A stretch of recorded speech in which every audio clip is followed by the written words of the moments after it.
Hola a todos y bienvenidos a Kinelink, el espacio donde exploramos no solo la técnica, sino también el arte de ser un profesional de la salud. Les habla Gustavo Reyes y es un gusto tenerlos nuevamente por aquí. En el episodio anterior hablamos de la importancia de romper el hielo y generar confianza en la primera sesión. Vimos 10 estrategias clave para ganar la confianza del paciente, para hacer conexión terapeuta-paciente y para vincularnos con él. Hoy daremos un paso más y exploraremos los errores que a veces cometemos sin darnos cuenta en esas primeras interacciones con los pacientes, ya que todos cometemos errores en algún momento, especialmente al principio de nuestra carrera. La buena noticia de todo esto es que si conoces los errores, los puedes evitar. Si los identificas y trabajas por ello, nunca lo vas a cometer. Por eso estamos aquí. Hoy vamos a analizar 8 de los errores más comunes y vamos a aprender a manejarlos para que nuestras sesiones sean lo más efectivas y positivas posible, cosa de que el paciente se vaya tranquilo, contento de que te conoció, de que llegó a un buen lugar y puedan realizar su tratamiento de manera correcta. El primer error es no presentarse adecuadamente. ¿Ya? La presentación es la primera oportunidad para construir la confianza. Si no te presentas de la manera correcta, el paciente puede sentirse incómodo, confundido sobre quién eres y qué rol tendrá en su recuperación. Es habitual que los profesionales de la salud no se presenten. Es decir, cuando uno va a cualquier persona, ya sea kinesiólogo, médico, terapeuta, no se presente, ya que el paciente pidió hora contigo, ¿ya? Y uno asume que el paciente sabe a dónde va, cómo se llama la persona, etcétera. Pero es un tremendo error, ¿ya? Comenzar la sesión sin presentarte formalmente o hacerlo de manera rápida, ¿ya? Como estrategia, haz una presentación breve pero clara, ¿ya? Di tu nombre, explica quién eres, cuál es tu rol y menciona, de acuerdo al tratamiento o a la patología del paciente o el diagnóstico clínico, menciona qué esperas lograr con él, ¿ya? Un ejemplo burdo: hola, mi nombre es Gustavo Reyes, voy a ser tu kinesiólogo, estaré acompañándote durante tu recuperación o tu proceso de rehabilitación o tu proceso terapéutico y vamos a trabajar juntos para que puedas recuperar tal funcionalidad o para que podamos, no sé, caminar o para que vuelvas a tu trabajo, etcétera, etcétera, etcétera, pero siempre con un objetivo grande, genérico, ¿ya? Que es el fin a la larga, es como el objetivo final de la sesión del tratamiento terapéutico, ¿ya? Para que tu paciente sepa quién eres, porque lo más habitual es que lleguen, pase por acá, a ver, muéstrame su documento, mire, a ver, cuénteme a qué viene, pero uno no se da este minuto para que el paciente sepa cómo te llamas, cuál es tu rol. No sé si tienes una clínica, una consulta, yo soy el kinesiólogo a cargo de este lugar, o mi función es en UCI, mi función no sé, yo soy kinesiólogo respiratorio, etcétera, etcétera, etcétera, para que el paciente sepa quién eres. No meter diplomas, no meter información que nadie te está preguntando ni a nadie le interesa, solo lo relevante y este proceso de acompañamiento. Estaré acompañándote, estaré contigo durante estas sesiones. Pasa que en algunos centros los kinesiólogos no atienden todo el tratamiento a pacientes. Estaré durante la primera sesión contigo, las dos siguientes, y tú le explicas al paciente cuál va a ser tu rol, en qué proceso o en qué etapa del tratamiento. Ya cosa que el paciente sepa y tenga claro con quién está. Bien. El segundo error común es hablar demasiado y escuchar poco. ¿Ya? Es, es importante consultarle al paciente, ya consultarle y educarlo en su patología, en su dolencia, en su secuela, ya, pero no explicar demasiado, ya. A mí me ha pasado que de repente me doy cuenta que estoy explicando de más, ya, sobre un tratamiento, por ejemplo. Ya, el diagnóstico es, no sé, un esguince de rodilla. ¿Usted sabe lo que es el esguince de rodilla? Hay pacientes que dicen, sí, yo sé lo que es el esguince de rodilla, me pasó de tal forma. Perfecto, nada que explicar. Ya dejarlo que él hable, decir cómo, que él nos explique cómo entiende su patología. Ya, démosle al paciente la oportunidad de expresarse. Ya, ¿qué puede pasar si nosotros hablamos mucho, hablamos demasiado? El paciente siente que lo que él sabe no vale, ¿ya? Es decir, que lo que él sabe o investigó o le explicó el médico, por si es que le explicaron lo que tenía, no vale, o que su preocupación o su experiencia no está siendo valorada, ¿ya? Entonces, preguntémosle, ¿ya? ¿Qué es lo que te preocupa de esto? ¿Cómo ha afectado esto en tu rutina diaria, en tu trabajo, en tus actividades familiares? ¿Ya? Y escuchemos activamente lo que hablábamos en el podcast anterior, si no lo han escuchado, la escucha activa, ¿ya? Sin interrumpirlo, dejemos que termine la idea, ¿ya?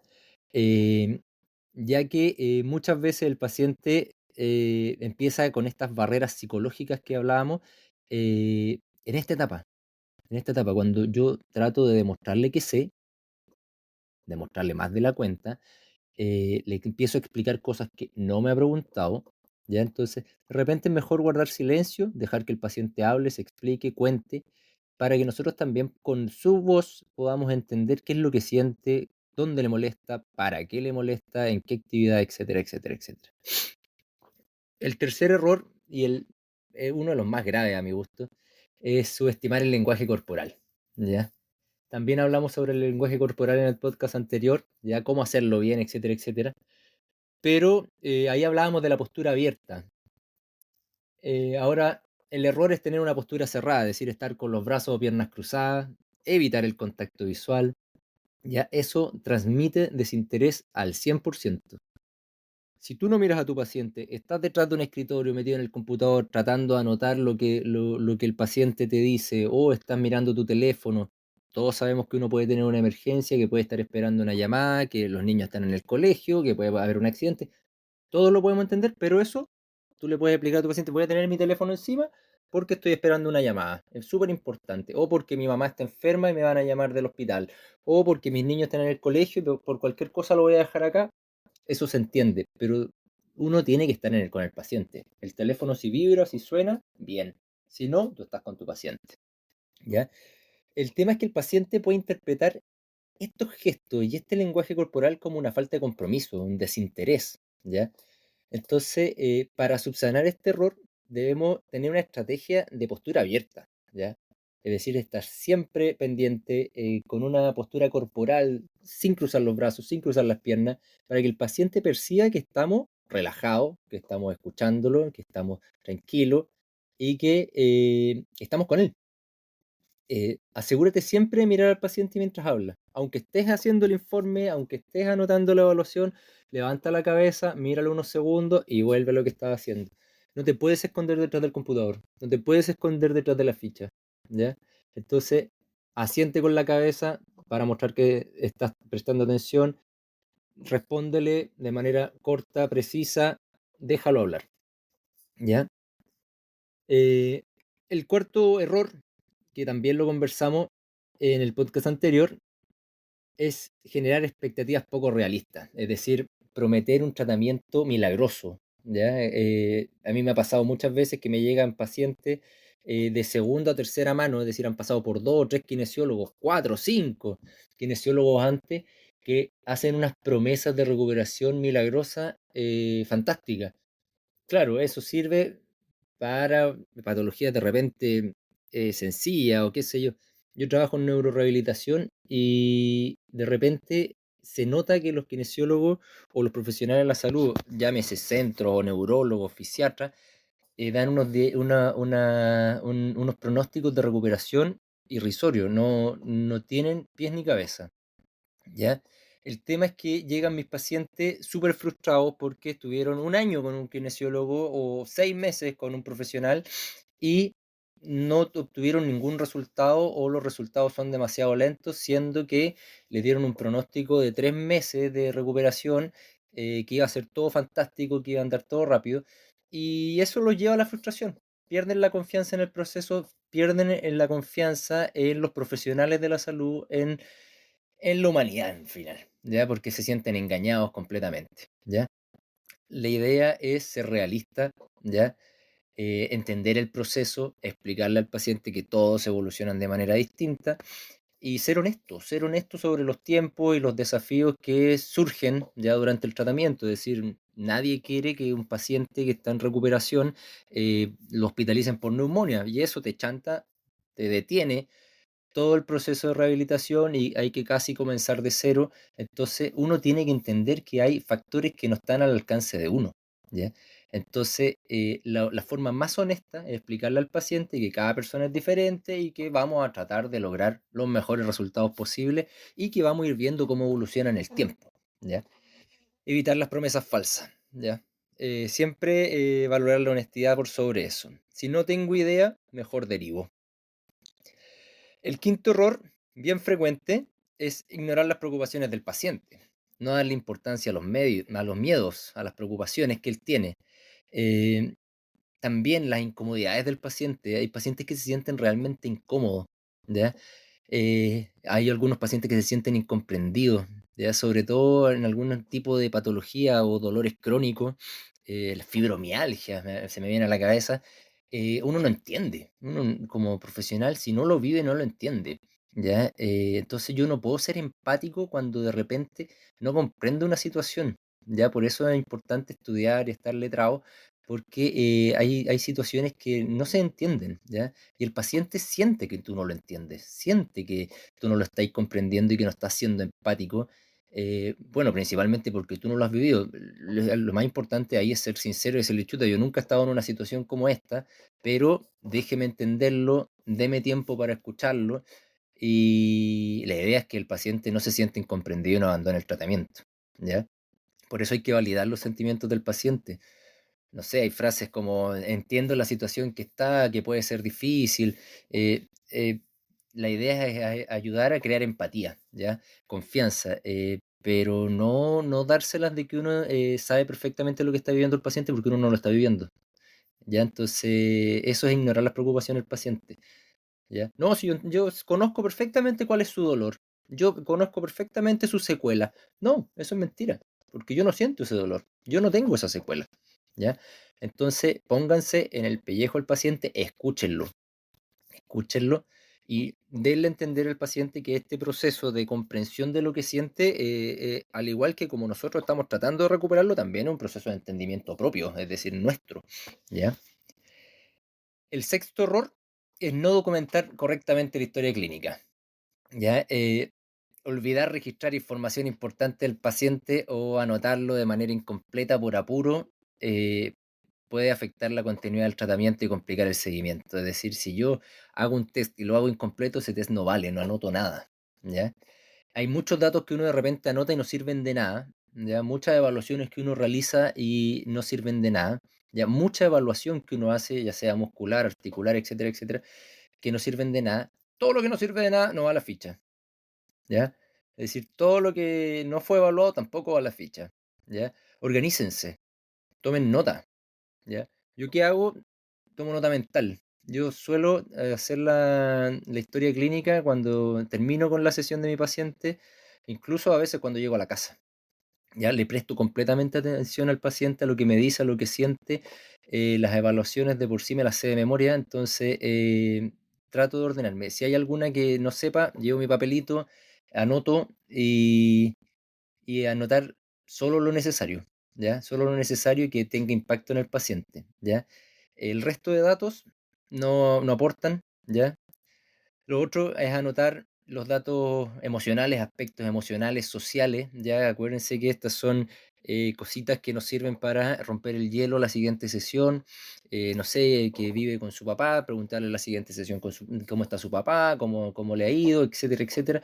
Ya es súper importante porque el paciente, acuérdense, se siente escuchado. Ya entonces la historia clínica, en la ficha clínica, no olvidar, no olvidar registrar la información importante del paciente, no anotarlo incompleto, es decir, si no logré completar una evaluación, ni siquiera la registro, ¿ya?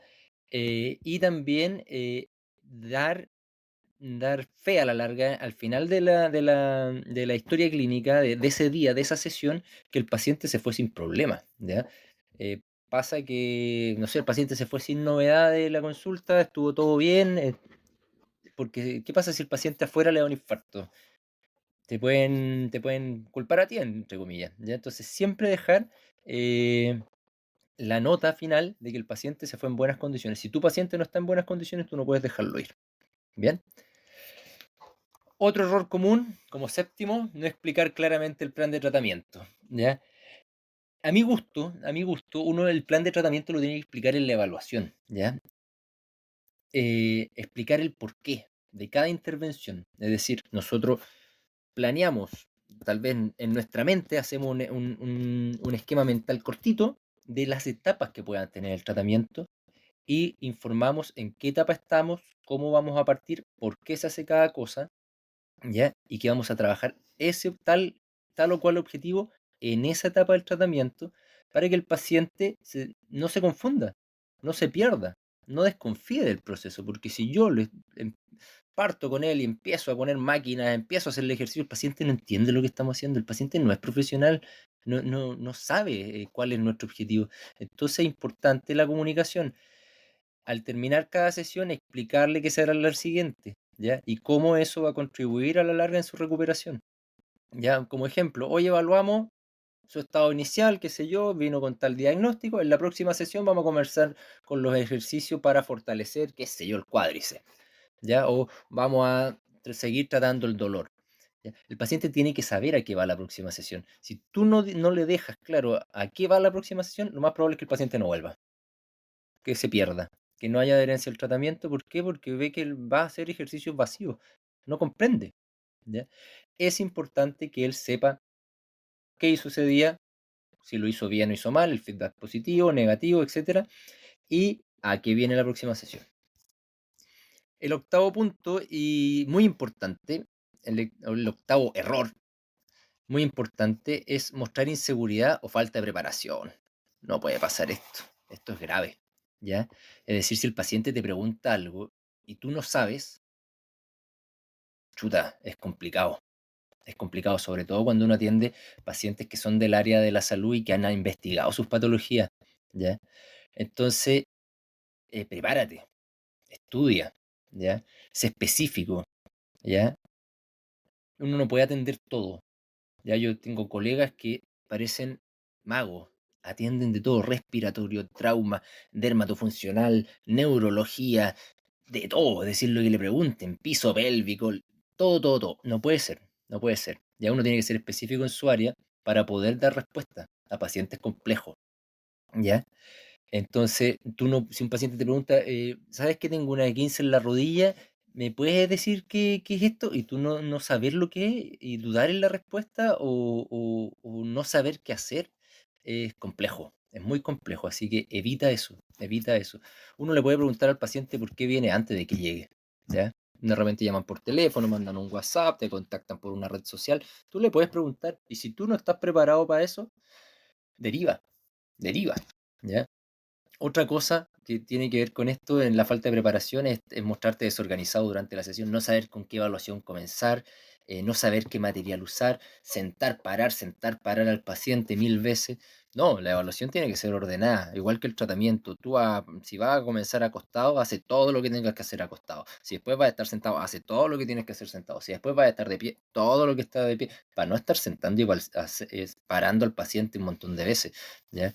Esto genera desconfianza en el paciente, los pacientes lo notan. Es decir, a mí me han dicho muchas veces, chuta, fui a donde otro colega y no sabía ni lo que tenía. Es decir, se puso a buscar en el teléfono. No, me dijo que la próxima sesión le iba a responder la consulta. Está muy mal, muy mal.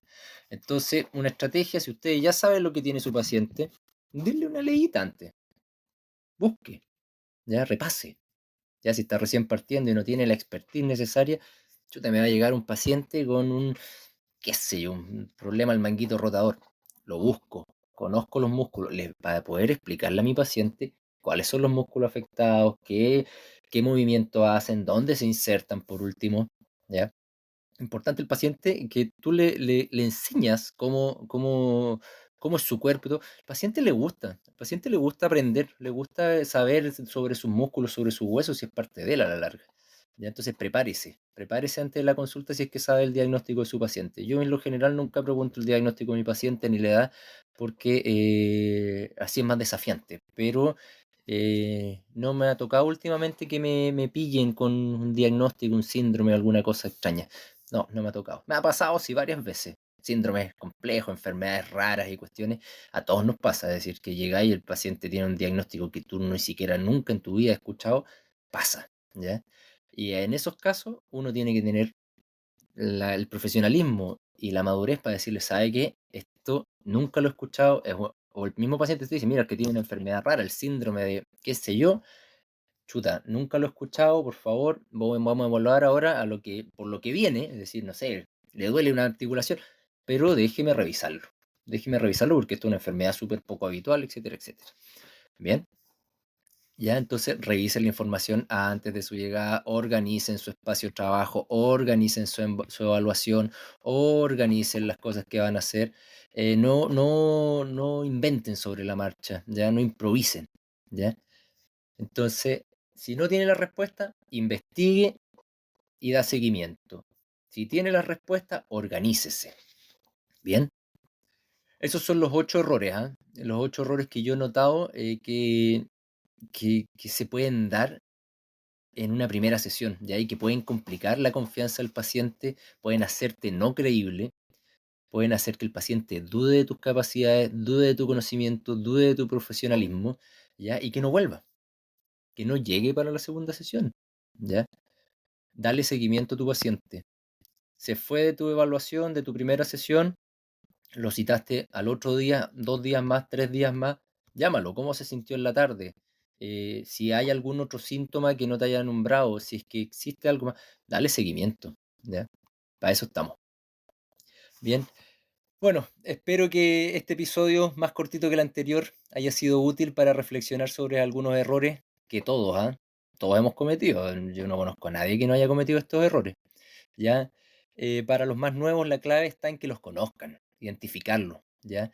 Y poder trabajar en mejorarlos, para que cada día seamos mejores profesionales, es decir, que la kinesiología y en general las profesiones de la salud se engrandezcan, ¿ya? Y nos dé orgullo decir quiénes somos y qué profesión tenemos.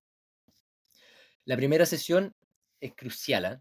Porque establece el tono que vamos a tener para el resto del tratamiento. Si cometemos errores severos en la evaluación o en la primera sesión, o cuando estamos conociendo a nuestro paciente, eso nos va a marcar para el resto del tratamiento si es que existe. ¿Ya? Muchas veces el paciente no vuelve. ¿Ya? Entonces, evitar estos errores nos va a ayudar a generar la confianza y el compromiso del paciente. ¿Ya? Mejorar la adherencia al tratamiento, que el paciente te recomiende. Bien, eso es lo más importante, el boca a boca. Si te gustó este episodio, no olvides suscribirte, compartirlo a tus colegas en tus redes sociales. También te invito a dejar comentarios o experiencias en nuestras redes sociales. Si te pasó una talla, si te pasó alguna de estas cosas y te fue mal, cuéntanos. Nos escuchamos en el próximo episodio de Kinelink. Hasta la próxima.